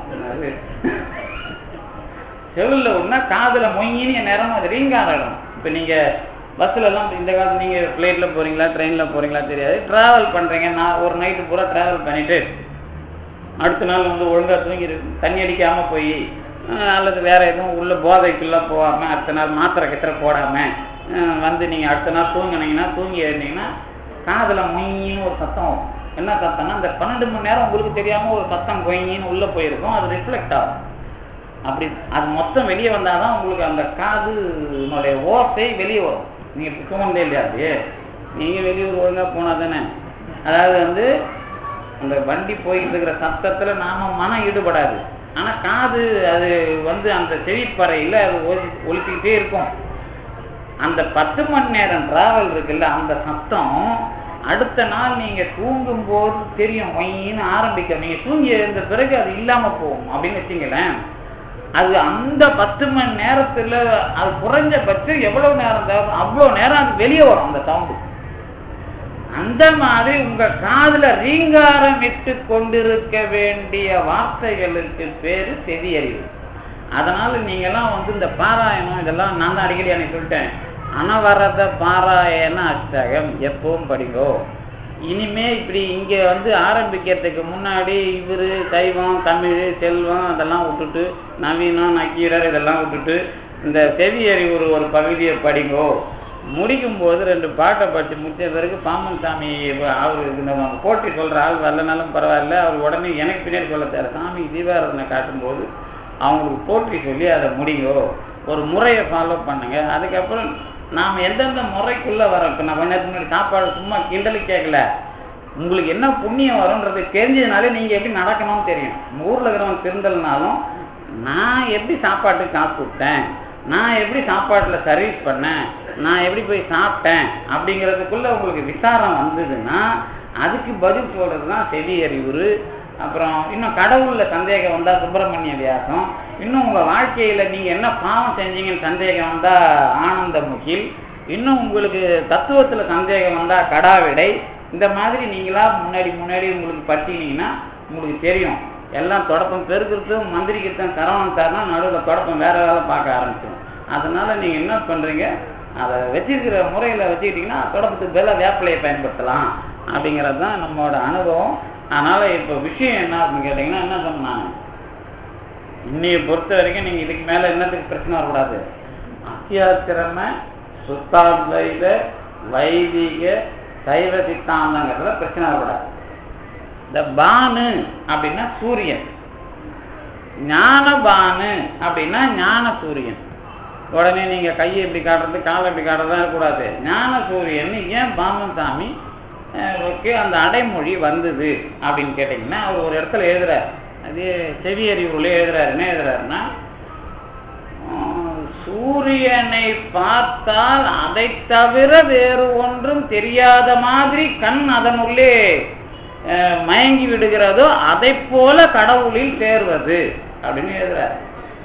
அப்ப ஞானபானு அவர் சொன்னதுக்கு என்ன அர்த்தம்னா, நான் பேசுறது எல்லாமே கடவுள் அனுபவத்துக்கு மாறாத அல்லது மாறுபடாத அனுபவ வார்த்தைகள். அதனால நான் பேசுறேன்னு நினைக்க வேணாம். நீங்க உங்களுக்குள்ள இருக்கிற இப்ப இவங்க இப்ப நம்ம பேசுறோம்ல, கடவுளே பேசினா எப்படி பேசுவாரு, இப்ப நான் பேசினா எப்படி பேசுவேன் அப்படின்னு நீங்க நினைக்கிறீங்கல்ல. இப்ப நான் என்ன பொறுத்த வரைக்கும் நான் பேசுறேன். இப்ப நான் சொற்பொழிவு பண்றேன்னா நான் என்ன சொற்பொழிவு பண்றேன் சொல்லுங்க பார்ப்போம். சும்மா யோசனை பண்ணி பாருங்களேன். அது சொற்பொழிவாதார் பண்ணுது, அது எதுனா சொற்பொழிவுங்கிற பேர்ல ஏதோ பேசிட்டு இருக்குதுன்னு ஒரு சிலர். அவன் இல்லை சார் அவர் சொற்பொழிவு பண்ணல சார், அவர் உடனே அவர் சொல்லுவார் திரு வகுப்புன்னு வரும். அப்படின்னா என்ன நான் கேட்பேன், திரு வகுப்புன்னா ஒன்றும் இல்லை சார், கிளாஸ் தான், கொஞ்சம் தண்ணி அந்த கிளாஸ்ல என்ன இருக்குது, கடவுள் இருக்கிறாரு, அதனால அது திருவகுப்பு அப்படின்பாரு அவர். பரவாயில்ல கடவுள் இருக்கிறாரா, ரைட்டு, அது திருவகுப்பு, மற்றதெல்லாம் வகுப்பு, ரைட்டு. அதுக்கப்புறம் இல்லைங்க அனுபவத்தில் கொண்டு வரீங்களா, அப்போ உங்களை அனுபவத்தை இலங்கையில் நான் போய் சொற்பொழிவு பண்ணேன். இப்போ சைவ சித்தாந்த வகுப்பு எடுக்கிற ஒருத்தர் பேங்க் மேனேஜராக இருந்து ரிட்டையர் ஆனவர். அவர் தான் அங்கே இருக்கிற சைவ சித்தாந்தங்கள்லாம் கிளாஸ் எடுக்கிறார். அவர் என்னை கூப்பிட்டு, ஐயா நீங்கள் கிளாஸ் எடுத்தீங்க, நாங்கள் என்ன பண்ணோம், கீழே தான் உட்காந்துட்டு இருந்தோம், எங்களை அப்படியே கையை பிடிச்சி எங்கள் எல்லாரையும் மேலே அப்படியே நீங்களாக கொஞ்சம் கொஞ்சமாக தூக்கின்னு போனீங்க அப்படின்னாரு. அப்படியா, சரி பரவாயில்ல, நான் தூக்கின்னு தான் போனேன். அதுக்கு அடுத்த வருஷம் சைவ சித்தாந்த வகுப்பு அந்த இலங்கையில் நடக்கலை. அதுக்கப்புறம் மறுபடியும் காயலாங்கடையில் மோட்டர் காயலாங்கடைனா என்னன்னு தெரியல, எல்லா இடங்களையும் அது நடக்கும். காயலாங்கடை மாதிரி அந்த சொற்பொழிவுக்கு யாரையோ கூப்பிட்டாங்க. இப்போ நான் தூக்கின்னு போனதுக்கும் இவங்க இருந்ததுக்கு என்ன அனுபவம், இவங்க இன்னமும் அப்படியே மேலே போனாங்களாம், அப்படியே ஞானத்தில் ஓடுனாங்களாம், அப்படியே நான் சொற்பொழிவில் இவங்களெல்லாம் ஞானி ஆகிட்டேன்னா இவங்க அப்படியே தகராறு ரகசியத்தை பிறந்துட்டு மேலே போனாங்களாம், இவங்க பெரிய அனுபவசாலி ஆகிட்டாங்களாம், சரவணன் சார் என்னமோ புரிய வச்சுட்டாரான். யோ நீ என்னையா வேலை செஞ்ச, இது வரைக்கும் எதில் தெளிவாக இருந்து இன்னும் வேலை தெளிவாக செஞ்சு. அப்புறம் சரவணன் சார் அது ஒரு மிதக்கிற வேலை தான், மற்றவங்க இன்னும் ஒன்றும் நம்ம இதை வேற மாதிரி மிதக்க விடாமல் கொஞ்சம் ரியலாக மிதக்க விடுறோம், அவ்வளோதான். இது மிதக்கிறது தான் மறுபடியுமே தவிர என்னை பொறுத்த வரைக்கும் நான் இதுல இப்படி செய்வேன் அப்படிங்கிற திட்டவட்டமா முடிவு வர்ற மாதிரி பிடிச்சாதான் தேர்ந்தேனே என் கண்ணி. இந்த தேர்ந்தேனே என் கண்ணினா நான் தெளிவானேன், நான் இதுல தெளிவாயிட்டேன். ஏதோ என் சொற்பொழிவு கேட்டு தெளிவாகிறது இல்லை. இப்போ நான் சார் சொற்பொழிவுல உரையில இவங்கெல்லாம் இது தப்பா சொல்லிக்கிறாங்க, நான் ரைட்டா சொல்லிக்கிறேன், இது இப்படி தெளிவாக்கி அது ஒரு மாடல். இப்போ தேர்ந்தேனே என்க நீ பாமன் சாமி பாடினாரு. பாடினதுல நான் மற்றவங்க சொல்றதை விட நான் சொல்றேன். அவர் ஒரு உதாரணம் சொல்றாரு வச்சுங்களேன். வெறுவெளியில் கையேந்தி வேண்டுவதில் தேவை அறிய ஒண்ணாது, உள் நுழைந்தால் ஆகும் என்றும் தேர்ந்தேனே. 91வது பாட்டு பாமன் சாமி தேர்ந்தேனே. நீ போய் இங்கே சாமி கும்பிட்தான் சொல்றாரு, அவர் கிண்டெல்லாம் சொல்றாரு சாமி. இப்போ நீங்க இங்க போய் சாமி முன்னாடி கையெழுதி சொன்னாலும் தெரிஞ்சுன்னா நிறைய பேர் சாமி இப்படி கும்பிட்றது கொஞ்சம் பேர் இப்படி போய் இன்னும் கொஞ்சம் விட்டா சாமி காலை ஈர்த்து வந்துடுவான். அது ஏதாவது அவர் கொடுக்கலன்னா அவரை எடுத்து வெளியே போடும். அது அது எப்படி பயன்படுத்துறது அந்த இவன் சொன்னான் அந்த மாதிரி. அதாவது எங்க போய் கையை நீட்டினாலும் வெறுவெளியில் கையேந்தி வேண்டுவதில் தேவை அறிய ஒண்ணாது. தேவை அறிய வார்த்தையை பார் சாமி பாமன் சாமி 3 பொருள்ல அந்த தேவையை பயன்படுத்துறார். தேவைன்னா ராமேஸ்வரம், அதுக்கப்புறம் தெய்வம், அதுக்கப்புறம் நம்ம தேவை. அப்ப தேவை அறிய ஒண்ணாது அப்படின்னா என்ன அர்த்தம்? என்னையும் தெரிஞ்சிக்க முடியாது, கடவுளையும் தெரிஞ்சிக்க முடியாது, உனக்கு என்ன தேவைன்னு தெரியாது. அவ்வளவு அர்த்தமா இருக்குது. உள் நுழைந்தால் ஆகும் என்றும் தேர்ந்தேனே. நீ உள்ள வந்தா ஏதாவது நடக்கும் என்று நான் தெளிவடைந்தேன். இது பாமன் சாமி சொல்ற அர்த்தம். உள் நுழைந்து கார் நீர்த்து ஒளிர் உயிரை கண்ட பின்பு தன்னருளை காண்டல் சரதம் என்றும் தேர்ந்தேனே. சரதம்னா உண்மை. அத சொல்றாரு, நான் உள்ள என்னுடைய இருள் நீங்கி ஒளி கண்டு உயிரை கண்டு பிறகு இறைவனுடைய அருளை கண்ட பிறகுதான் உண்மை எனக்கு தெரியும் அப்படின்னு நான் தெளிவாயிட்டேங்கிறார். உண்மை எப்ப தெரியுமா? இது மாதிரி ஒரு 4 ஸ்டெப் அவர் அந்த அந்த அந்த தேர்ந்தெடுக்கணில கடைசி பகுதியில ஒரு 98வது 100க்கு 2 முன்னாடி 98வது பாட்டுல நித்த இரண்டும் ஒன்றா நிற்கும் அனாதி நிலை அத்துவிதம் காண்டல் இது ஆகும் என்றும் தேர்ந்தேன்.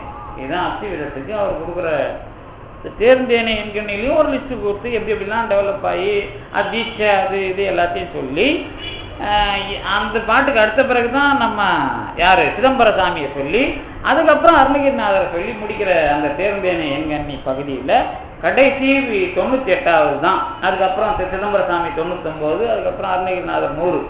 இந்த 98வதுல தான் நித்த இரண்டும் ஆன்மாவும் இறைவனும் ஒன்றா நிற்கும் அனாதி நிலை அத்துவிதம் காண்டல் இது ஆகும் என்றும் தேர்ந்தேன் அப்படின்னு அதுல முடிப்பார்.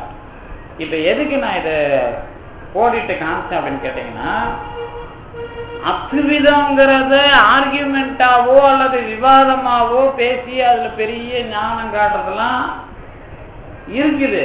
இந்த 1 2 2 இல்லையா, நொட்டுதா, வேதம் பேதாபேதம் அபேதம். பேதம் என்றால் வேற்றுமை, பேத பேதம் என்றால் வேற்றுமையும் ஒன்றும், அபேதம் என்றால் பேதம் இன்மை ஒன்றாக. இப்படிலாம் நாங்க எழுதுவோம்.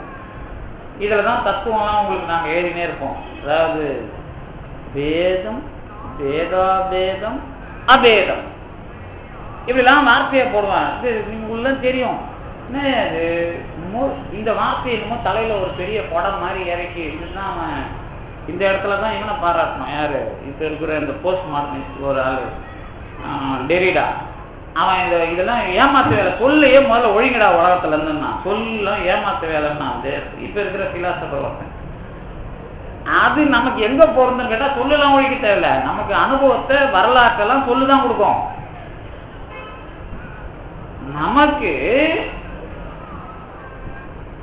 அத்விதம் அப்படின்னு நீங்க தமிழ்ல எழுதிங்கன்னா என்ன எழுதுவீங்க? சரி இப்படி விடுங்க, கிருஷ்ணபட்ச என்னது அஷ்டமி தமிழ் எப்படி எழுதுவீங்க? சுக்லபட்ச அஷ்டமி. இவரை கேட்டா அது சுக்கல பட்சம், அது கிருஷ்ண பட்சம். அது என்ன சொல்லுங்க, என்னன்னு எழுதுங்க தமிழ்ல. இருள் 8 ஒளி 8 எழுதலாமா? ஒரு உதாரணம் சொல்றேன். அமாவாசையை நோக்கி போற 8 கிருஷ்ணபட்சம் அஷ்டமி, பௌர்ணமியை நோக்கி போற 8வது நாள் சுக்கலபட்ச அஷ்டமி. அதானே?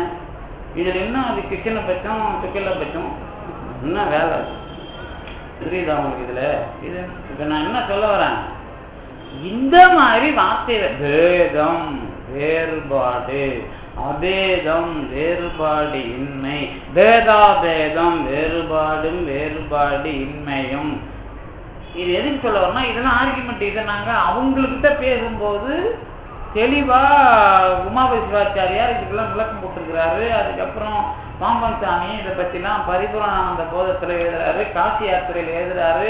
அப்பிரிதனா என்னன்னு பாம்பன் சாமி சொல்ற விளக்கத்தையே எடுத்து ஒரு 500 பக்கத்துக்கு தெளிவா நம்ம போடலாம். இதெல்லாம் எதுக்கு தேவையில்லாத வேலை. அது அவன் வரும்போது இன்னும் நீங்க என்னமோ பாம்பன் சாமி கோயில் என்னமோ நீங்க பெரிய சுத்தர்கள் ஆயிட்ட மாதிரியும், அவர் கோயில ஏதோ ஒழுங்கா வச்சுக்கிற மாதிரியும், பொறுக்கி புறம்போக்கெல்லாம் நீங்க நடமாடிட்டு இல்லைதான் ஒன்றும் தெரியாத மாதிரியும், இதெல்லாம் என்னமோ நீங்க சுத்தராயிட்ட மாதிரியும், அதுதானா இப்ப குறைவாகுது.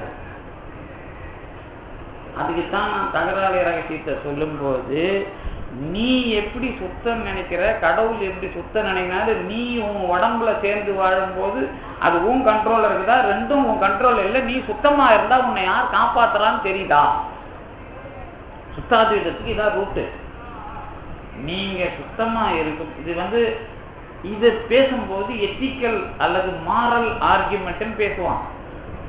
மாரல் ஆர்குமெண்ட்னா அற ரீதியான விவாதம்.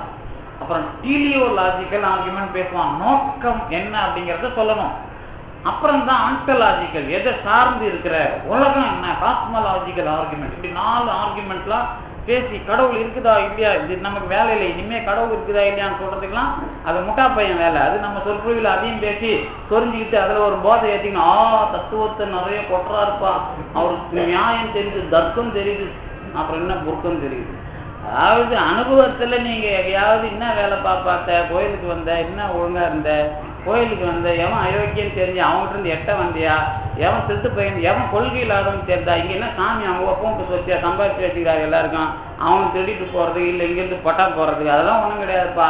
முதல்ல இதுக்கு வரணும்னா நீ என்ன பண்ணணும், உன் கொள்கையில நீ சுத்தமா இருந்தீன்னா 4 பேர் நல்லவன் வரான்னு சாமி முதல்ல மகிழ்ச்சி அடைவார்.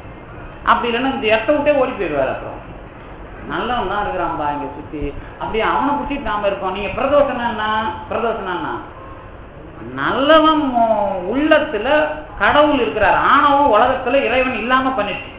விஷம் சாப்பிட்ட இறைவன் காணாம போயிட்டான். அப்ப இறைவன் எங்க இருந்து ஆடுறான்?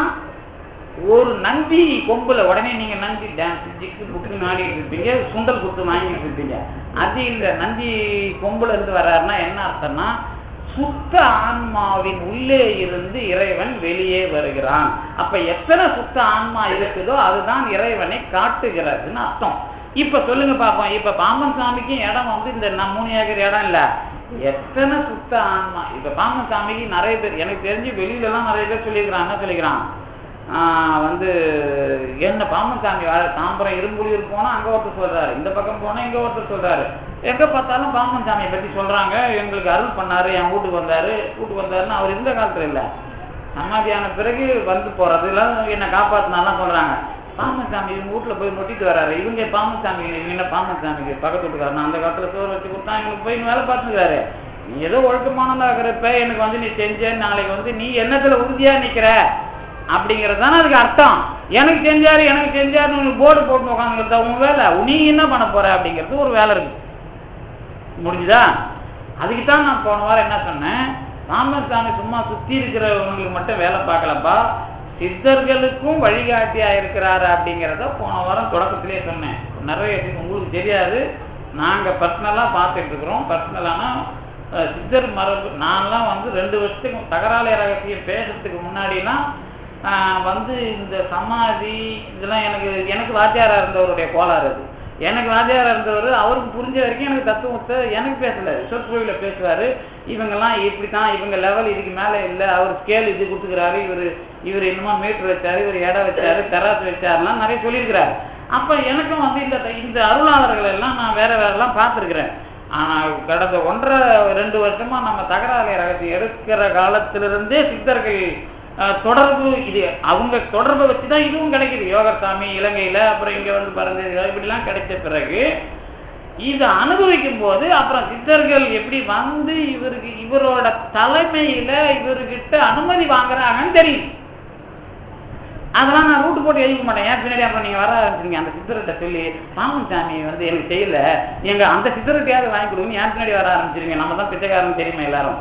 அதனால நான் அதுக்கு சொல்ல முடியாது எல்லாத்தையும். ஆனா உண்மை அதுதான், நீங்க அதுதான் இருக்கிற உண்மை. அது 3 மெத்தட்ல நான் சொல்லியிருக்கிறேன். நம்மளுக்கு மட்டும் பண்றது இல்லை, சமாதியான சித்தர்கள் வந்து இவர்கிட்ட சொல்லிட்டு போறது, இப்ப இருக்கிற சித்தர்கள் இவரோட தலைமையை கேட்டு வாங்கி இவர் கண்ட்ரோல்ல அவங்களுடைய விடுதலையை முடிவு பண்றது. அந்த அளவுக்கு ஸ்ட்ராங்கா நடக்குது. அது நான் கொஞ்சம் அட்வான்ஸா சொல்றேன், உங்களுக்கு தான் அது விவரம் பத்தாது. அது வந்து இவருக்கு கண்ட்ரோல் பேனலுக்குள்ள இருக்கிறவங்களுக்கு இவர் அக்செப்டன்ஸ் இல்லாம முருகப்பெருமான் ரிலீஸ் பண்றது இல்லை. அந்த அளவுக்கு இவர் கண்ட்ரோல் நடக்குது அப்படிங்கிறது எனக்கு தெரியும். இது உங்களை பயங்காட்டுறதுலாம் இல்லை, இதெல்லாம் நாங்க இதுக்குள்ள நுழைஞ்சு விளையாடிட்டு இருக்கோம். அது தாண்டி இன்னொன்னு என்ன அப்படின்னு கேட்டீங்கன்னாக்கா, திருவண்ணாமலைங்கிற விஷயத்துக்குள்ள போறவங்க தான் சித்தர்கள். அங்க போறவங்க மட்டும் இல்ல, தமிழ்நாடு முழுக்க உலகம் முழுக்க இருந்தாலும் திருவண்ணாமலைக்குள்ள போறவங்க தான் சித்தர்கள். நம்ம கொஞ்சம் நேரம் தான் சொல்றேன். இப்ப திருவண்ணாமலை பற்றி உலக அளவுல ஒரு மாநாடு இப்ப திருவண்ணாமலை நடக்க போகுது. சரி, அதுக்கு என்ன கன்னடாவில இருந்து ஒருத்தர் நீங்க கண்டிப்பா ஒரு கட்டுரை எழுதணும் அப்படின்னாரு. அதுக்காக 2-3 நாளா படிச்சேன். அதையும் உங்களோட சொல்லிக்கிறேன் ஒரு 5 நிமிஷம். ஏன்னா இப்ப பாமசாமியோட அது சேரும். என்ன அதுக்குள்ள நுட்பம் கேட்டீங்கன்னா, நானும் முதல்ல திருமூலர், நமக்கு இது வந்து திருமூலர் தான் கடவுள் வரலாற்றை முதல்ல தொகுத்து கொடுத்தவர். அவர் ஒரு பெரிய முதல் கடவுள் வரலாற்றை நமக்கு தெளிவா தொகுத்து கொடுத்த ஒரு ஆள் திருமூலர். எல்லாத்த பத்தியும் சொல்லியிருப்பார். தமிழ்நாட்டில் கடவுளை அனுபவிச்சதான் உபதேசத்துல சொல்லியிருப்பார், மற்றதெல்லாம் தொகுத்தது தான். அதுல வந்து கடவுள் பத்தின வரலாறுல ரொம்ப முக்கியமானது அவர் சொல்றது பதிவலியும் வீரட்டம். 8 தான் முக்கியம். வீரட்டம் 8ன்னு சொல்லக்கூடாது, வீர செயல்கள் 8. கபாலீஸ்வரர் அதுல வரமாட்டார், ஆனா அவரும் பைரவர் தான். ஆனா இந்த திருக்கடவுர், இந்த ஆமா இந்த அப்புறம் என்னது திருவதிகை, அப்புறம் வந்து இந்த காமனை எரித்தது, இப்படி எல்லா வரலாறும் 8 ஊர் சேர்ந்தது வீரட்டம். இந்த வீரட்டானம் அப்படின்னு அதை பேசுவாங்க. கடவுர் வீரட்டானம், திருவதிகை வீரட்டானம் அப்படின்னு, திருக்கோவல் வீரட்டானம் பேர். இதுதான் கடவுளோட வரலாறுல ரொம்ப ஓல்டு ஹிஸ்டரி. கடவுள் 8 வீர செயல்களை செய்து உங்களை காப்பாற்றினான், முப்புராதிகளை அழைத்தது, இதெல்லாம் தான். அந்த லிஸ்ட்ல திருவண்ணாமலை இல்லை. அதுக்கு தான் இதை நான் சொல்ல வந்தேன். அது வீரட்டத்துல வராது. சரி, திருவண்ணாமலை எப்போ வந்து முக்கியத்துவம் அடைகிறது அப்படின்னு பார்த்தா, அந்த வீரட்டம் சொல்லிட்டே வர்ற திருமூலர் அதுக்கு அடுத்து லிங்க புராணம் பேசுவார். லிங்க புராணம் பேசி அடிமுடி தேடிய புராணம் பேசுவார். அடிமுடி திருமாலும் பிரம்மனும் சேர்ந்ததை பேசுவாரு. அதை திருவண்ணாமலைன்னு சொல்ல மாட்டார். நல்லா பார்த்துக்கணும் நீங்க. ஏன்னா நாங்களாம் வந்து ஏதோ இந்த சப்ப சொற்பொழிவாளர்கள் மாதிரி இந்த சமயத்துக்கு ஏற்ற மாதிரி திருவண்ணாமலை தான் ஆகலாம் சொல்லிட்டு போக முடியாது. சிதம்பரத்தினுடைய வரலாறையும் ஏன் சொல்லிட்டு இருந்தேன், காரைக்கால் அம்மையாருக்கு பிறகு சிதம்பரத்தை விளங்க வைக்கிறதுக்கு கடவுள் படாத பாடுபட்டு மாபு சிவாச்சாரியார் வரைக்கும் பண்ணா முடியல, அப் டு பாமசாமி வரைக்கும் முடியல. கடவுள் இன்னும் தோத்துக்கிட்டு தான் இருக்கிறான். வள்ளலாரும் சிதம்பரத்துலதான் புனரமைப்பு பண்ணி அதுக்கு கட்டடம் கட்டி அதுக்கு என்ன கொள்கையோ அதை பண்ணணும் போய் கருங்குழியில இருக்கிறார். மெட்ராஸ் சென்னையில இருந்து நேரா கருங்குழி போய் அங்க டென்ட் போட்டு சிதம்பரம் தான் வேலை பார்க்கறதுக்கு போய் வர்றார். முடியல, இது உடுப்பா ஆள அப்படின்னு புத்தரஞான சிதம்பரம் வடலூருக்கு போய் கட்டுறார். பாம்பன் சாமி புவனகிரி போய் அங்க இருந்து பாக்குற தகராலை ரகசியம் அவரும் பார்த்து இந்த பக்கம் வந்துடுறார். விஷயம் என்ன அப்படின்னு கேட்டீங்கன்னா, அந்த இடத்தை நீங்க வரலாற்று ரீதியா முடியலங்கிறது வேற, கடவுள் விளங்க வைக்கலாம்ங்கிறது வேற. ஆனா எல்லாருக்குள்ளே இருக்கிற இடம் அங்க தனியா நீ ஒரு விஷயமா நீங்க யாரும் ஒன்றும் பண்ண தேவைங்கிற மாதிரியே கடவுள் கொஞ்சம் நினைக்கிறான் அப்படிங்கிறது நமக்கு தெரியும், வேற ஒன்றும் இல்லாத விஷயம். அதனாலதான் சீர்காழியில போய் திருஞான சம்பந்தர் திருஞான சம்பந்தர் தோற்றிருக்கிறாருன்னு தான் தெரியுது. திருஞான சம்பந்தர் சிதம்பரத்துக்கு உள்ள வந்து திருநீலகண்டரை கூட்டிக்கிட்டு கோயிலுக்கு உள்ள போக முடியல, வெளியவே கூட்டிக்கிட்டு அந்த இவர் மடத்துக்கு போயிடறாரு. பக்கத்துல இருந்த புகழூர் மடத்துக்கு போயிடுறாரு. ஆனா அவர் சீகாழியை வச்சுதான் சிதம்பரத்துக்கு பேரை பாட்டு பாடுறார். சீகாழிக்கு தான் புகழி, சீகாழிக்கு தான் கழுமலம், சீகாழிக்கு தான் பிரமபுரம், சீகாழிக்கு தான் சிரபுரம், இப்படி ஏன் பேர் கொடுக்கிறாருன்னா வேதத்தில் பேசப்பட்ட புண்டரீகபுரம் என்கிற தகராலயம் இதயாகாயங்கிறத சிதம்பரத்தை விடவும் சீர்காழியை வச்சே நிலைநாட்டுறாரு. யாரு? அதுக்காக 12 தடவை காழியில மிதந்தது, அதை பத்தி நான் பிரச்சனை இல்லை. எந்த நோக்கமாக கொண்டு அவர் பாடினாருங்கிறது அதுதான். எது? வேதத்துல பேசப்பட்ட புண்டரீகம் பிரம்மபுரம் அப்படிங்கிறத நிறுவனம் அப்படிங்கிறதுக்கு தான் சீர்காழியில தத்துவமா அந்த 12 பேரை அணுகிறார் திருஞான சம்பந்தர். அதுக்கு பிறகு வள்ளலார் முடியுது, அவர் வெளியே போயிடுறார். பாம்பன் சாமி முடியுது, வெளியே வர்றார். இங்க வந்து நமக்கு தகராலய ரகசியத்தை பேசுறார். ஆனா இது கடவுள் என்ன பண்றான் அப்படின்னு கேட்டீங்கன்னா திருவண்ணாமலைய முருகப்பெருமான் அதுக்கு வரலாறா மாத்திரம்.